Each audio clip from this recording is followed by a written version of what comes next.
Okay, we're back, and this is all incorporated into a nice fudgy mix. Now I'm gonna go ahead and just kind of tap that mixture out of my whisk, and then I'm gonna switch back to the spatula just to kind of make sure that I have incorporated everything that I need to together, okay? All right, now this is gonna be a nice fudgy mixture. All right, you're gonna see it and it's gonna look just like fudge.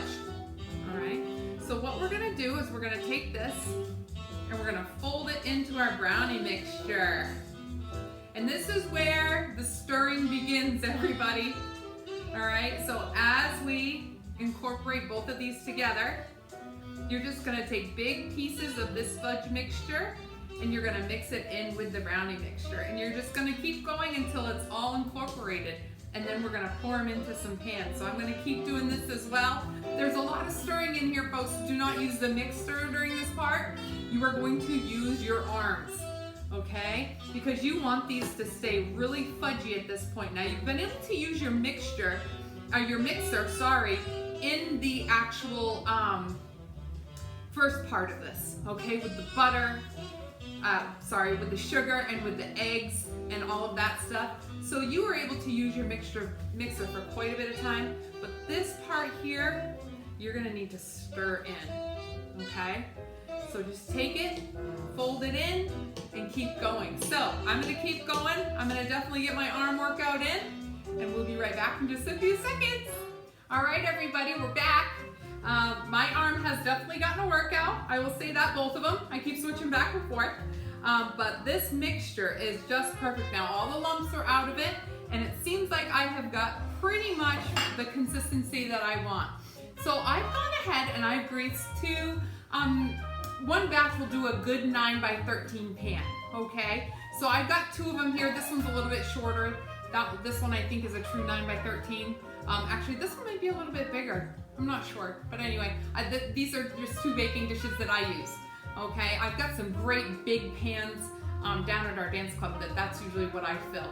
And I'll do a great big pan of that, and that works perfect. But what we're gonna do is we're gonna go ahead and we're gonna pour all the mix right in. Now I've just gone ahead, greased and floured these two baking dishes.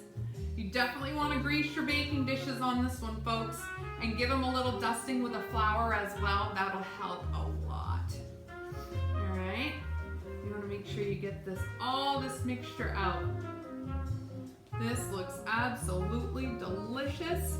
It smells so chocolatey with the chocolate morsels and also the cocoa powder that was in here. Now, if you like dark chocolate brownies, or you want them a little bit darker, go ahead, use dark chocolate chips, or just add some more baking cocoa.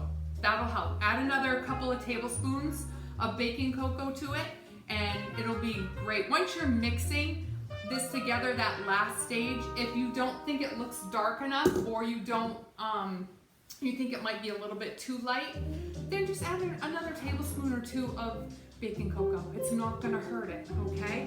This is where you become the judge. All right, so we're just gonna smooth these around. This is a really dense mixture, so don't think that this isn't like cake batter. Okay, it's a lot thicker, it's a lot more dense, but it's gonna be so yummy. All right, so last step.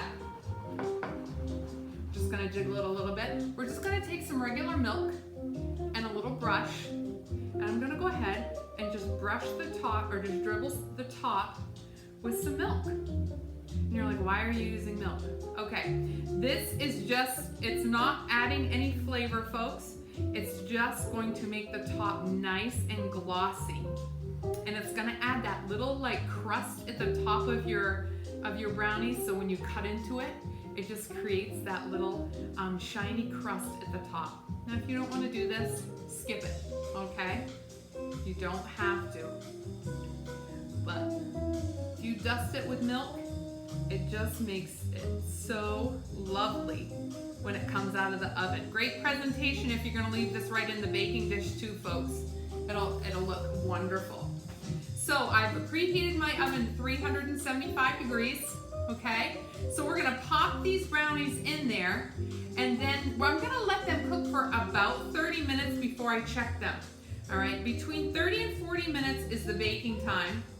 I tend to go more 40 on the 40 side when I cook them, but now when you go ahead and test these, the top is going to have a nice crust on it, but the inside is going to be really fudgy, okay? So you're just gonna gauge this and then look at it at about 30 minutes and then test it with like a toothpick or something like that. And then if it's too gooey on the inside, you still want a little bit of fudge on the inside. But if you can tell it's just not done at all, then just keep it in there for the full 40 and then take it out, let them rest, and then you're good to go. So I'm gonna pop these in the oven and then come right back and you're gonna see the end results. All right, so don't go away. Hey everybody, thanks for coming back. These have come out of the oven. They've been sitting for just a little while. They're still warm. I'm gonna let them completely cool because the centers are still super fudgy. This is a great fudge brownie recipe. So don't be alarmed if you look at it and say, oh, that doesn't look done. I mean, you'll know if it's too liquidy or not. You want a nice fudgy center, and that's exactly how these came out. And these stayed in my 375 degree oven for about, it was 40 minutes. Now, if you want to cook them a little bit longer, what you want to do is you'll turn your oven down to 350, and you can cook them for probably, I would say 50 minutes or so, and that may do it. Just kind of experiment as you go. 375 seems to work pretty good for me. If your oven tends to cook a little hotter, then you may want to just, or if you find that sometimes you have to rotate your pans and things like that because the edges get too brown, then definitely cook it on 350, okay? So it kind of depends on your own oven and what you're used to. You know your oven the best, all right? So I have just made some small cuts here in these brownies, and I want to scoop them out just so that you can see what they look like. Now they have a beautiful shine to the top of them because of that milk that we brushed onto them, but look at how fudgy my knife is. See how fudgy but that's good. That's definitely what we want. So I want to just scoop out a couple of these just so that you can see what they look like. I'm just so excited about these. Lots of times I just grab one out of the box and call it good, but these homemade brownies are just to die for. Now look at that center, it's so fudgy. Now again, these are pretty warm, so as they set, that fudge is going to cool back down and really be dense, and that's what you want. So I'm gonna go ahead and scoop these out and just enjoy them. I think I might have one before I give them away. Confession, all right? Because you have to always try one. Yeah, definitely. The middles are my favorite, so because I just love that gooiness of the brownie. So I'm gonna wait for a few minutes because they're a little hot and I'm gonna try one. But then I'm gonna wrap these up after they cool and I'm gonna ship them down to our dear friend Frank, who requested these brownies. So Frank, I hope you enjoy them, and all the guys at Pete's work too. So take care everybody, thanks for joining in. Try this recipe. Like I said, if you double the recipe, it makes plenty to give away for friends and family. And this is just a wonderful homemade brownie recipe. So take care, don't forget to like, share, and subscribe to that YouTube channel, okay? Subscribe to the channel, and then that way you can be like right on top of all of the new videos that are coming out.